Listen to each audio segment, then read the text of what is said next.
Relevan materinya.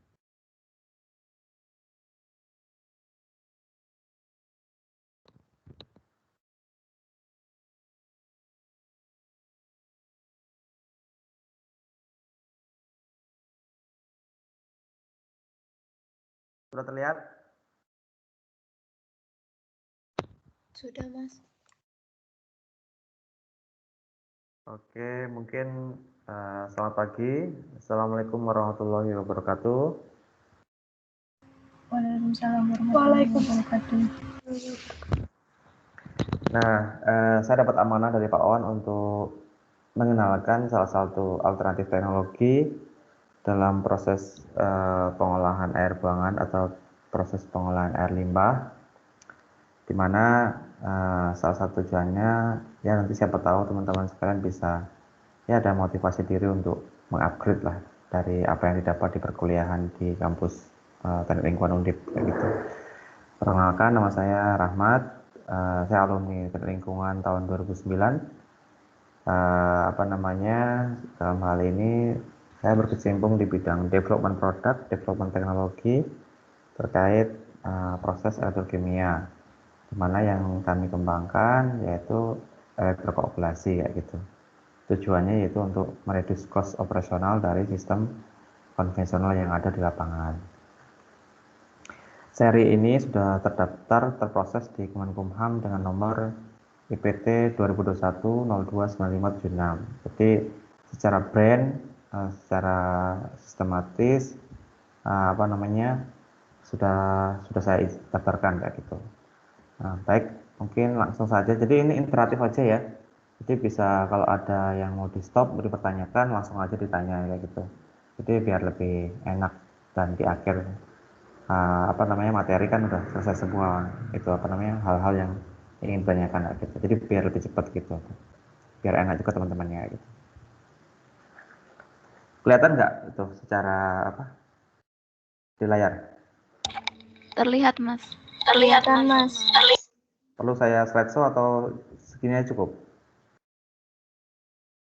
Cukup, Mas. Boleh slideshow, Mas. Oke. Baik, mungkin langsung saja. Metode pengolahan limbah biasanya kalau dulu pas zaman saya kuliah kan rata-rata memikirkan sistem yang masih konvensional gitu kan, di mana pembuangan akhirnya sangat ditumpukan. Jadi pembuangan di bagian akhir itu ditumpukan dalam arti untuk menghemat cost di depan. Ternyata tidak. Pada intinya ketika kita melakukan proses pencegahan di awal, ada program reuse dan lain-lainnya di depan, itu kita lebih efektif dalam proses pembuangan akhir. Secara cost operasional juga itu lebih efektif gitu. Nah, pentingnya teknologi itu untuk mereduce cost operasional gitu, untuk mengikuti program-program pencegahan di depan. Jadi kita perlu teknologi terdepan untuk melakukan ini kayak gitu. Secara tradisional teknologi mungkin teman-teman sudah mengetahui apa itu activated sludge, terus apa itu aerobic process, apa itu SPR, apa itu cascade aeration, apa itu flock and dove untuk pembuangan chemical koagulasi, apa itu catalytic filtration, multimedia filtration. Jadi kan pasti udah dipelajarin semua ya di perkuliahan. Namun beberapa yang terkait advance-nya, misalnya elektrokoagulasi, GAC system, high grade filtration, kemudian ada MBR atau MBBR, atau yang lainnya yang bersifat advance itu masih jarang kita sentuh di PPBAB di perkuliahan TL. Mungkin kalau kita lihat buku Metcalf Eddy kan pasti kita mempelajari siklus biologi aerasi aja sudah mumet ya. Saya dulu juga mumet sih mempelajarinya gitu kan. Jadi nggak sempat untuk belajar yang advance, yang dasarnya aja udah susah kayak gitu. Nah, di sini mungkin saya mencoba untuk mengenalkan lah apa itu. Jadi kita nanti akan lebih banyak membahas terkait elektrokoagulasi. Gitu. Nah, mungkin kalau kita kenal proses pengolahan limbah itu ada 3. Pertama fisikal, biologi, kimia gitu.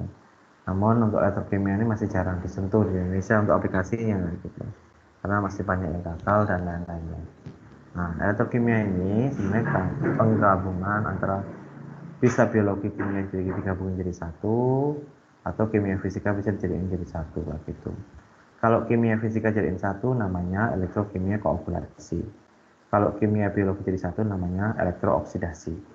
Itu proses elektrokimia. Nah, sebenarnya elektrokoagulasi itu apa sih? Sebenarnya elektrokoagulasi itu lebih ke salah satu teknologi yang digunakan untuk meremoval total suspended solid, dissolve organic matter yang terlarut ya.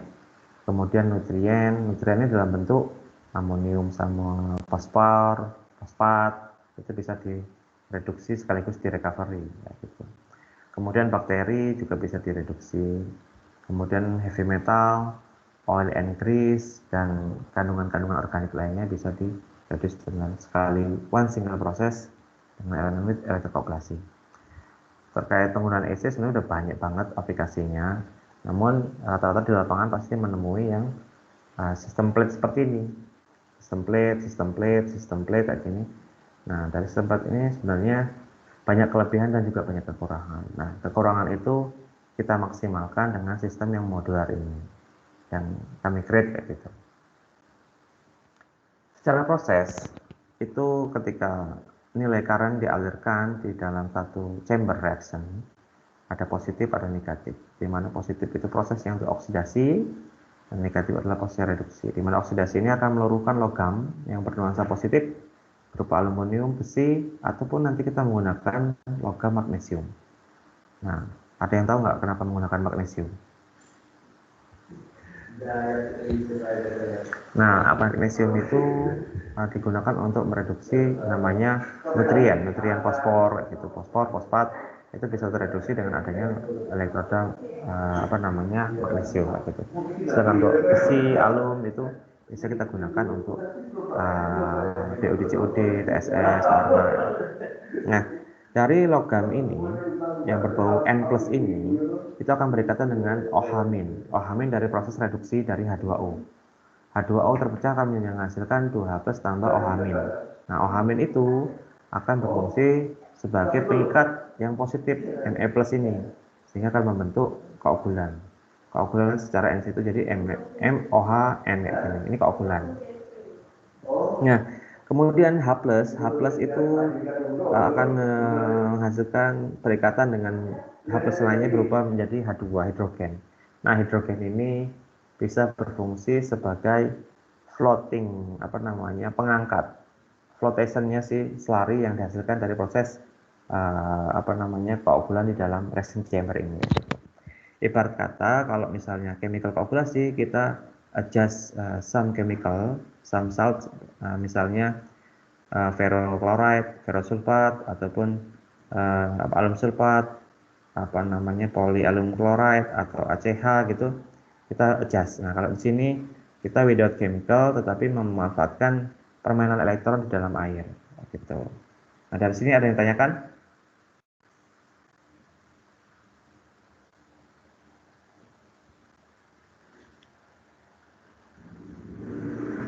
Belum ada, Mas. Belum ada ya? Oke.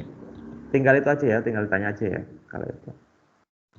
Nah, fungsinya sebenarnya pertama untuk mereduksi metal ion. Ada alum, barium, ferum, mangan, cufrum, timbal, raksa gitu. Itu bisa diredus di atas 99%. Selain itu ada natural organic matter. Nah, natural organic matter ini kalau di dalam proses pengolahan air minum itu jarang disentuh itu. Padahal natural organic matter ini seharusnya menjadi parameter kunci juga untuk pengolahan air minum. Gitu.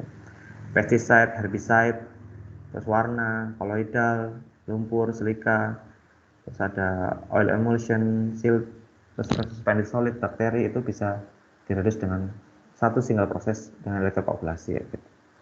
Nah, proses pemisahan dalam arti kan di EC tadi ada slurry, ada air. Pemisahannya menggunakan flotation separation. Flotation separation kita mengetahui adanya DAF, dissolved air flotation, atau ada cartridge, cylinder flotation, itu menggunakan sistem tersebut gitu. Baru di final treatmentnya kita menambahkan bisa media filtrasi, mikrofiltrasi, ataupun reverse osmosis gitu. Kenapa di lapangan banyak mengkombinasi elektrokoagulasi dengan reverse osmosis? Karena secara proses si EC-nya elektrokoagulasi sendiri itu bisa meredus hardness, kesadahan. Nah, kesadahan itu salah satu parameter yang menyebabkan volumenya membran kayak gitu. Jadi dengan adanya EC di depan, setelah treatment akan menjadi opsi terbaik dalam melindungi membran. Nah, hal-hal apa saja yang menjadi kritik operasional elektrokoagulasi? Pertama adalah current, nilai arus. Kemudian adalah spasi elektroda, kemudian adalah konfigurasinya, kemudian polarity reversalnya, sistem pembalikan nilai positif negatif, pengaturan arusnya maksudnya. Itu harus diatur juga, kemudian waktu kontak.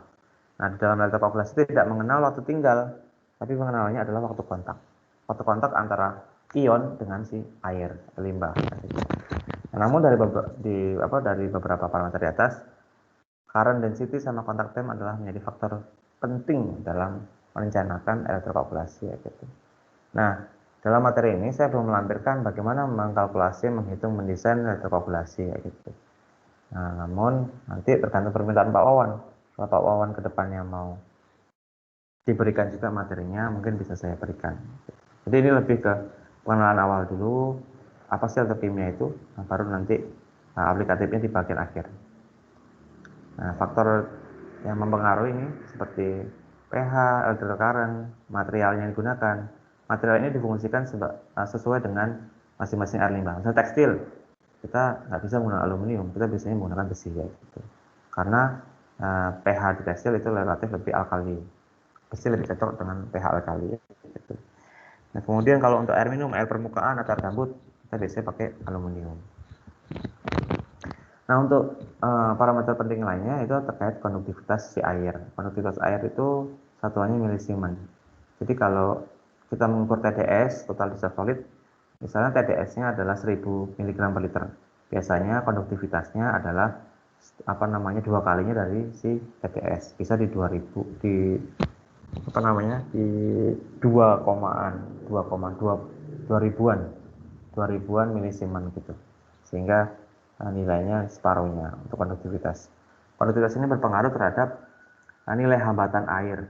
Jadi nilai hambatan air semakin besar nilai konduktivitas, hambatan air itu akan semakin kecil sehingga voltase juga akan semakin kecil. Nah, namun semakin tinggi hambatan air, otomatis konduktivitasnya semakin kecil, nilai energi yang digunakan adalah sangat besar gitu. Kemudian untuk plate teknologi sendiri dalam elektrokoagulasi, ini saya analogikan nomor 1 ini adalah sebelum jalannya proses. Nah, setelah jalannya proses, itu beralih ke nomor 2, di mana sisi positifnya akan tergerus terus. Sisi positif akan tergerus terus, otomatis akan menimbulkan gap. Misalnya di awal gapnya 1 mili antara anoda ke katoda. Nah, di nomor 2 gapnya itu menjadi lebih lebar. Bisa 5 mili, 10 mili, 15 mili ya gitu. Tergantung waktu prosesnya. Nah, ketika gap ini tinggi, otomatis akan menyebabkan konsumsi voltage yang meningkat. Konsumsi voltage yang meningkat, kita mau nggak mau harus memberikan daya yang tinggi sehingga operasionalnya tinggi. Sehingga sistem menggunakan 4 itu sebenarnya sudah mulai ditinggalkan gitu. Karena beberapa banyak kekurangan-kekurangan yang bisa menghambat kinerja dari WWTP ini sendiri ya, gitu. Ini untuk plate ya. Plate itu yang reaktornya kotak-kotak tadi. Nah, sedangkan yang saya kembangkan, bagaimana memaksimalkan satu chamber itu berbentuk silinder, itu tapi tidak terdapat 3 proses. Pertama adalah kesetimbangan proses elektrokimia, kesetimbangan proses koagulasi, dan kesetimbangan proses hidrodinamika. Gitu. Nah, di sini ada 3 proses ini, harus ada namanya energi potensial yang bekerja di dalam sistem. Nah, energi potensial ini terjadi karena adanya medan listrik. Medan listrik ini selain tegak lurus, juga dia searah dengan lingkaran kepal tangan kita gitu, berbelok-belok gitu, sehingga nilai motion elektronnya tidak hanya tegak lurus, tapi berputar-putar di seluruh panjang reaktor gitu, sehingga itu menghasilkan suatu nilai energi potensial. Nah, rumusnya setengah mv kuadrat itu kan, energi potensial itu. atau apa itu saya lupa rumusnya, nanti bisa dicek lagi. Nah, ketika meningkatkan medan listrik, otomatis kita bisa mereduce energi. Nah, gitu. Nah, kenapa pakai helical motion?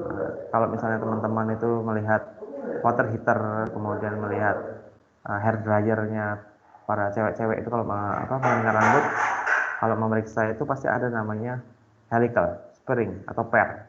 Nah, itu difungsikan untuk membantu pemanasan yang lebih cepat kayak gitu dengan energi yang kecil. Nah, inspirasinya dari situ. Kenapa harus pakai helical motion itu? Perbandingannya, kalau series yang EcoCerta ini dengan yang tradisional, yang plate ini yang plate.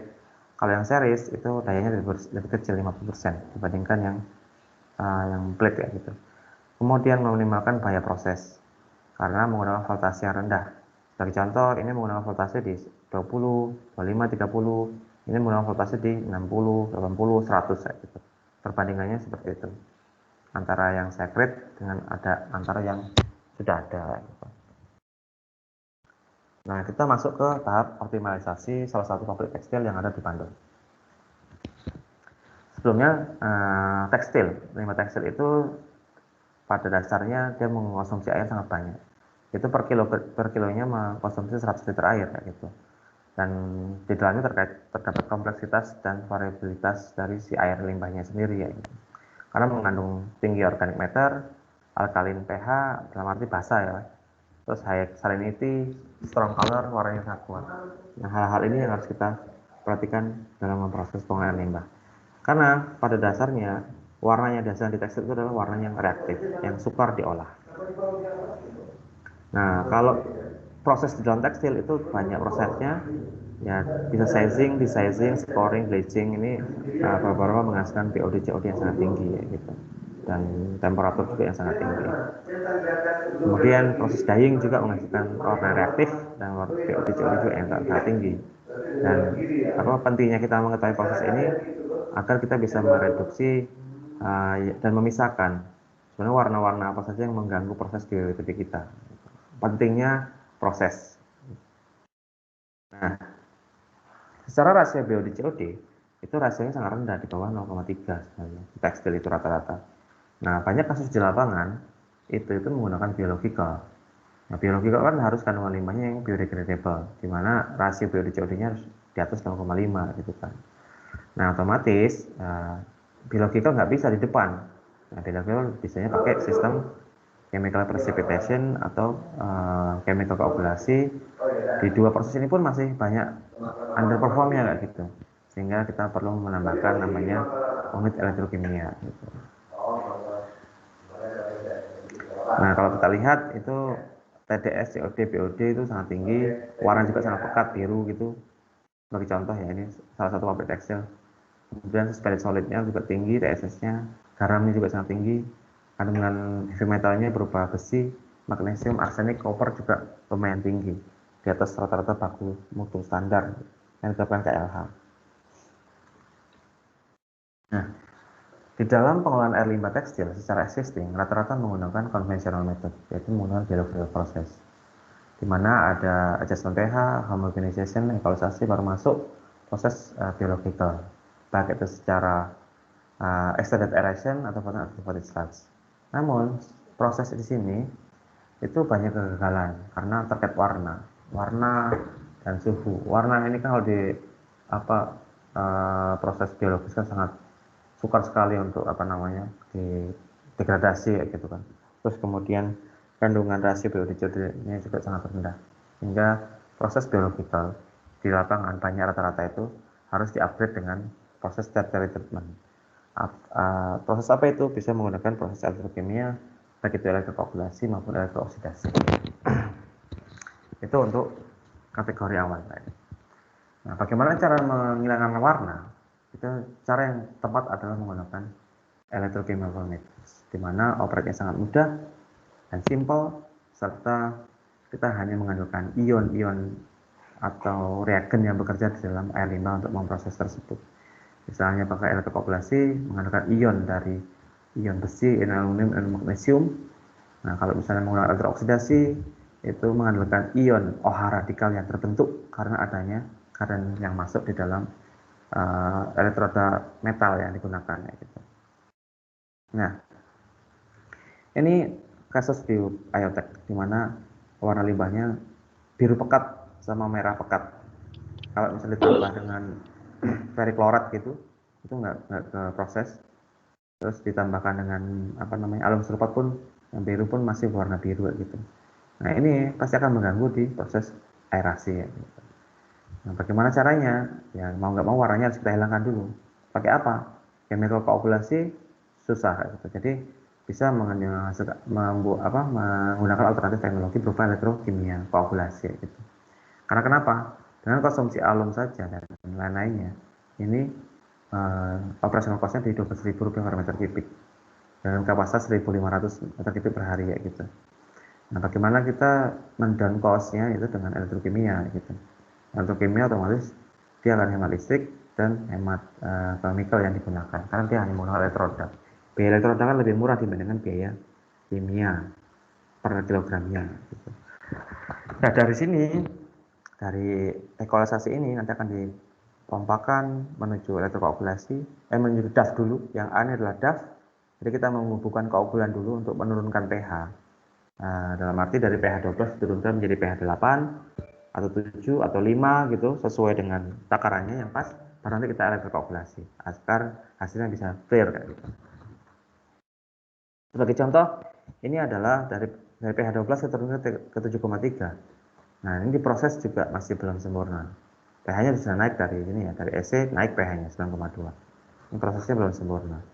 Kita coba lagi turun ke 6,4 dari pH 12 ke 6,4. Diproses pun masih belum sempurna gitu. Nah, dicoba lagi turun menjadi 5,67, 3 mili alum sulfat. Nah, ini itu bisa terproses secara sempurna. Apanya limbahnya gitu. Clearnya kelihatan clearnya. Kemudian ditambah lagi apa namanya 5,7 tapi menggunakan besi, elektroda besi juga menghasilkan warna yang clear gitu. Jadi hal-hal perpaduan teknologi pun masih kita butuhkan. Nah, si chemical koagulasinya kita sebut bukan chemical koagulasi di sini, tapi lebih untuk ke buffer pH. Nah, ini untuk limbah reaktif tapi dengan pH yang 5, kita turunkan dari 12 ke pH 5. Ini pun hasilnya sudah memenuhi yaitu pH 7 ya. Dengan hasil yang seperti ini gambarnya gitu. Nah, jadi trial and error itu perlu bukan hanya di perkuliahan ya, tapi di lapangan pun masih saya gunakan untuk men-trial and error seperti ini. Nah, ini untuk limbah reaktif lainnya dengan pH 5,8 tapi dengan ferrochloride gitu, ferrochloride, koagulan ferrochloride gitu. Nah, hasilnya seperti ini. Pink, ini ferrochloride, kemudian DEC pakai ini. Nah, mungkin ini salah satu aplikasi videonya ya. Nah, bisa menjadi gambaran teman-teman sekalian di lapangannya.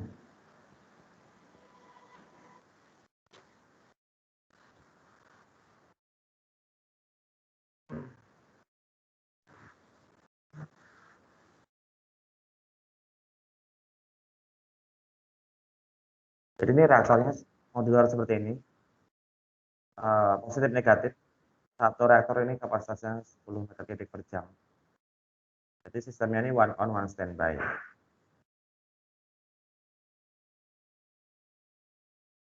Kemudian reaktornya sudah menggunakan sistem otomasi itu terbaca secara jadi memudahkan kita untuk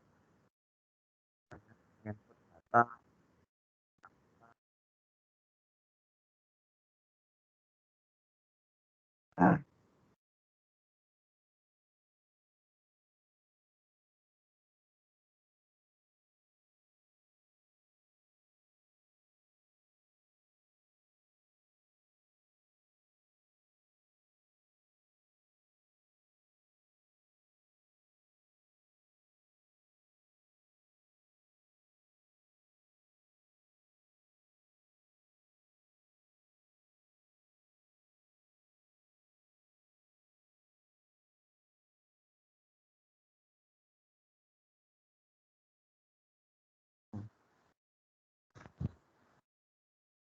Itu apa video sekilas ya gitu. Nah dari beberapa dari kasus tadi, maka dioptimalkan menggunakan jadi pretreatment biochemical koagulasi sebagai buffer pH. Dalam arti sebagai buffer pH untuk menurunkan pH dulu. Nah, setelah itu dipisahkan antara solid dan airnya. Nah, airnya masuk ke proses tahap berikutnya, yaitu menggunakan electrochemistry ini modular. Nah, setelah itu dipisahkan juga selarinya, baru outputnya bisa masuk ke aerasi. Sehingga yang masuk aerasi itu yang benar-benar bebas dari warna, bebas dari koloidal pengganggu di proses aerasi, sehingga bakterinya juga bisa tumbuh baik di aerasi. Karena dengan after proses elektrokimia ini biasanya rasio BOD-COD-nya udah meningkat dari 0,25 bisa naik ke 0,4 atau naik ke 0,5 kayak gitu. Mungkin itu dari saya. Kalau misalnya ada pertanyaan silakan. Dan mungkin tambahannya perbandingan OPEX-nya ya. Kalau misalnya pakai chemical koagulasi rata-rata di pabrik itu Rp7.000 per meter kubik. Nah, kalau dengan sistem plate itu Rp4.000 per meter kubik. Dan ekotertan itu di Rp1.000 per meter kubik. Secara down cost operasinya sangat signifikan untuk pengurangan cost operasionalnya, sehingga hal ini menyemangati saya untuk membantu para pelaku industri tekstil untuk program reuse dan program down cost operation. Nah, kalau pengen lihat aplikasi teknologinya mungkin bisa cek di website saya di equat.com. Begitu Mas Mbak sekalian. Kalau ada yang tanyakan silakan. Kalau tanya hitungannya bagaimana mendesain dan lainnya mungkin di waktu berikutnya ya. Saya diskusikan sama Pak Wawan. Mas Rahmat mau Mas. bertanya. Oh boleh. Nama siapa Mbak? Iya, perkenalkan nama saya Felicia. Mas mau bertanya. Tadi tuh kan kebetulan setelah airnya yang keluar itu kan terus di wadahi di seperti gelas gitu ya. Iya. Lalu itu kenapa kok yang bagian warnanya itu malah ke atas ya Mas? Itu kenapa bisa kayak gitu ya? Itu kan karena proses pertama kalau di dalam reaktornya kan ada dorongan gas hidrogen. Kemudian ada helical motion, perputaran air di dalam reaktor kayak gitu. Itu kan yang menggumpalkan warna-warna yang ada di limbah itu sendiri gitu kan, menggumpalkan. Terus dia memang secara output memang dia terflotasi Mbak, selarinya gitu. Nah, itu selari namanya. Warnanya jadi selari. Selari itu lumpur yang mengandung air gitu kan. Nah, memang prosesnya seperti itu. Nah, gimana tahap selanjutnya yaitu kita memisahkan si selari itu sendiri dengan alat namanya flotation separation kayak gitu. Nah, itu sih. Iya, baik Mas. Terima kasih. Oke. Mungkin bisa dibaca juga itu Mbak apa?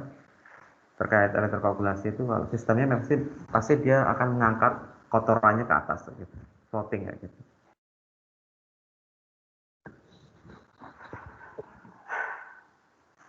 Mas Rahmat izin bertanya, Mas. Oke, boleh. Saya Devita izin bertanya. Tadi kan dijelaskan kalau seiringnya berjalannya proses itu voltage positif kan terus tergerus ya, Mas. Nah, Iya. itu apa tidak ada pengaruh ke efektivitas kinerja alat ya, Mas, dalam remove zat pencemar? Itu untuk pertanyaan pertama.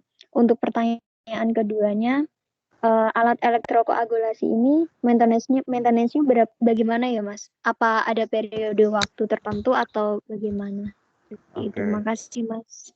Pertanyaan nomor 1, memang kalau menggunakan model plate itu dengan kelamaan tergerus sisi positifnya itu memang akan mengganggu kinerja dalam mereduksi COD, BOD, warna dan lain-lain ya gitu. Karena kan kandungannya otomatis sudah habis ya. Kandungan besi platnya kan udah kandungan besinya udah habis ya gitu. Nah, caranya untuk mengaktifasi dengan sistem plate itu jadi sistem positif negatifnya harus berganti secara otomatis itu. Positif negatif positif negatif positif negatif itu harus berganti setiap bisa semenit sekali, 2 menit sekali gitu. Itu sistem polarity reversalnya harus diatur kalau sistem plate kayak gitu. Nah, kalau sistem modular karena saya tidak menggunakan plate tapi lebih menggunakan helical motion dan menggunakan elektroda yang berbentuk as gitu. Nah, itu kan jarak antara anode katodnya positif negatif kan jaraknya kecil 0,3 mili, 3 milian. Nah itu secara proses waktu habisnya masih di dalam range kinerja elektrokoagulasi, yaitu di 10 mili. Jadi range-nya jaraknya di 3 mili sampai 10 mili, itu kinerjanya udah bagus, udah maksimal gitu. Nah kita harus menjaga tuh range 3 sampai 10 mili itu gitu. Nah kalau dengan plate itu susah, karena yang kita jaga bukan hanya satu anode sama satu katot gitu, tapi banyak plat yang kita jaga. Itu makanya di sistem plate itu banyak over voltage, sehingga ada over power di situ.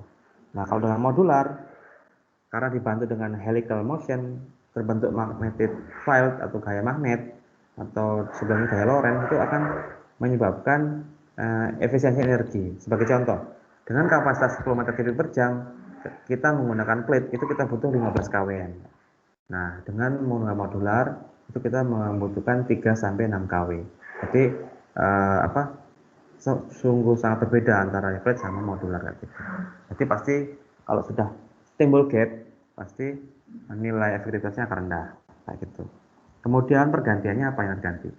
Pertama, yang harus diganti adalah yang bagian positif, yang anoda. Di dalam modular itu ada sisi negatif sama sisi positif. Nah, sisi positif itu yang habis, yang luruh sebagai ion. Nah, itu yang diganti secara berkala. Gantinya karena di reaktor itu berat anodanya memang dikhususkan untuk 4 kilo anoda, jadi konsumsinya memang satu hari itu kurang lebih kalau untuk 5 tekstil itu 2 sampai 3 kilo. Atau kalau dalam keadaan yang buruk itu kan di posisi 4 kilo gitu. Jadi satu hari ganti anoda yang bagian positifnya, Mbak. Tinggal cabut, plugin aja, cabut, buka tutupnya, masangin yang sisi positifnya ke dalam reaktor. Itu aja sih. Baik, Mas. Terima kasih, Mas. Oke, sama-sama, Mbak. Mas izin bertanya, Mas. Baik. Saya Fadel ingin tanya, ini buat alat ini biasanya diletakkan di pengolahan awal atau lanjutan ya, Mas?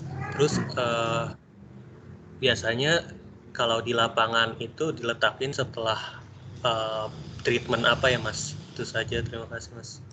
Baik, untuk alat unit ini sebenarnya bisa di depan, bisa di belakang, bisa di tengah, Mas. Tergantung kebutuhan, karena kan sistemnya plugin gitu kan. Misalnya kalau desain di awal untuk limbah tekstil, biasanya ditaruh di after ekualisasi. Ekualisasi, kemudian biasanya kalau di tekstil saya mengkombinasi, biar hasilnya lebih maksimal, lebih bagus.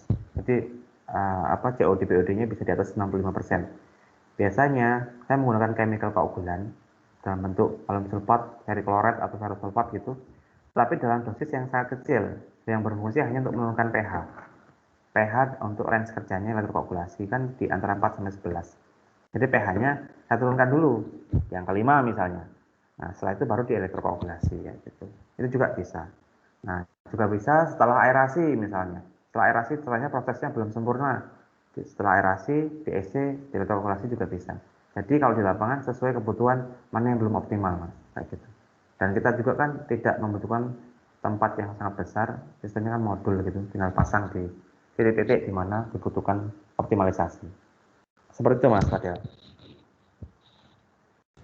Baik, Mas. Berarti ini harus selalu tersambung ke listrik ya, Mas, alatnya?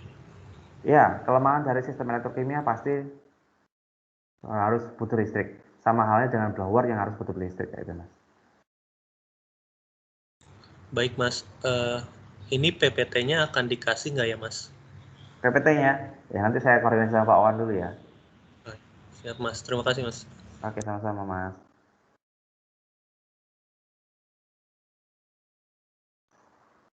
Ada lagi?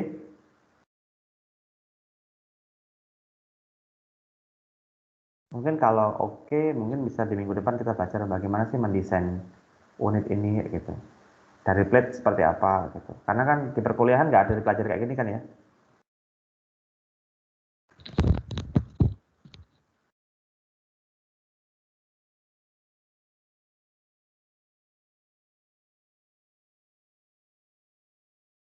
Ada lagi? Tidak?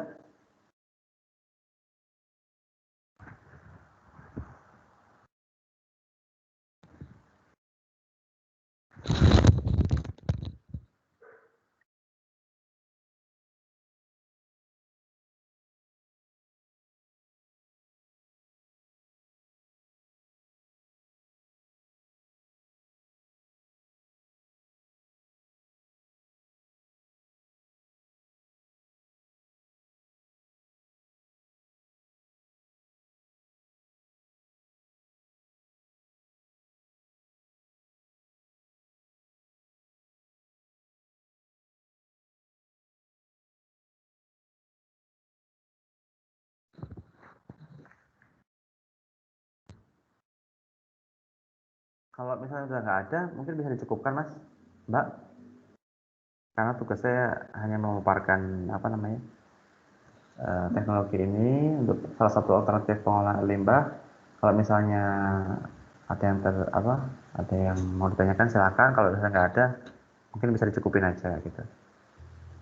Mas Rahmat mau izin bertanya boleh Mas? Boleh. Oh iya, kenalkan nama saya Satrio. Mau nanya Mas, ini alatnya itu bertahan sampai berapa lama ya Mas untuk bisa mereduksi dari tadi yang tadi jelasin Mas? Alatnya kan ini itu, Mas, 24 jam operasi terus, penerus. Oh enggak, maksudnya sampai berapa tahun gitu ini bisa digunain atau selamanya apa gimana? Selamanya sih, Mas. Hanya yang rutinitas diganti adalah yang bagian anodanya saja, bagian sisi positif. Oh gitu. Ya mungkin garansi dari perusahaan kami sih sebenarnya kalau ke klien itu 5 tahun, 5 tahun garansi produk kayak gitu. Jadi 5 tahun harus ada regenerasi dari sistem lagi kayak gitu. Biasanya gitu sih paketnya sih, kalau saya tawarkan ke klien-klien industri. Oh, oke Mas, makasih.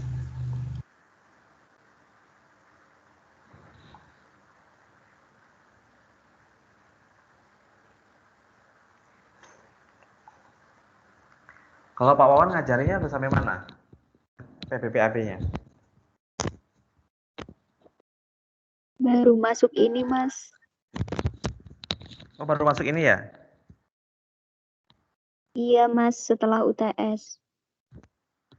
Oh gitu. Sebelumnya diajarin apa PBPAB-nya?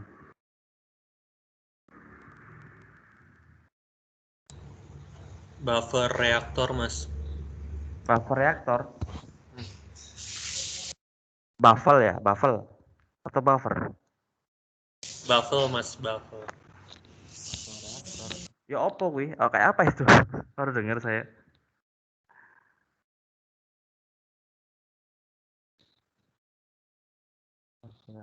Dosennya siapa, Mas? Dosen sebelum Pak Wawan? Pak Sudarno, Mas. Oh, Sudarno. Pasti ngarah ke biologi gitu ya? Iya, Mas. Oh, oke. Ya udah kalau gitu. Ya gitu sih. Alternatif teknologi selain dari kimia, fisika, biologi, filter kimia gitu.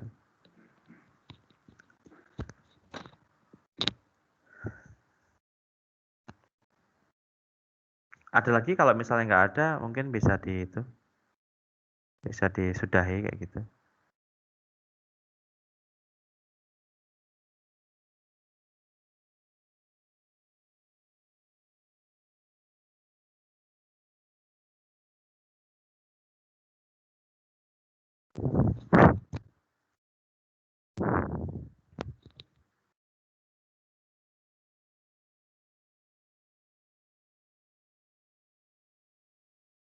Ada yang dari Jambi ini? Di angkatan 2018?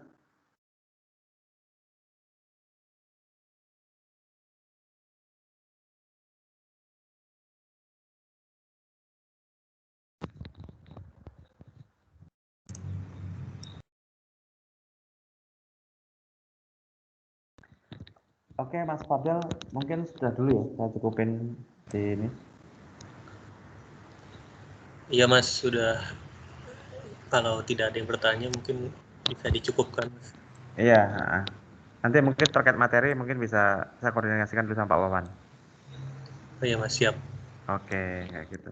Oke, Mas Fadel dan teman-teman, saya izin dulu ya untuk live. Terima kasih atas waktunya. Ya, terima kasih juga, Terima Mas kasih, Mas. Ahmad. Terima kasih, Mas. Terima kasih, Mas. Ya, sama-sama.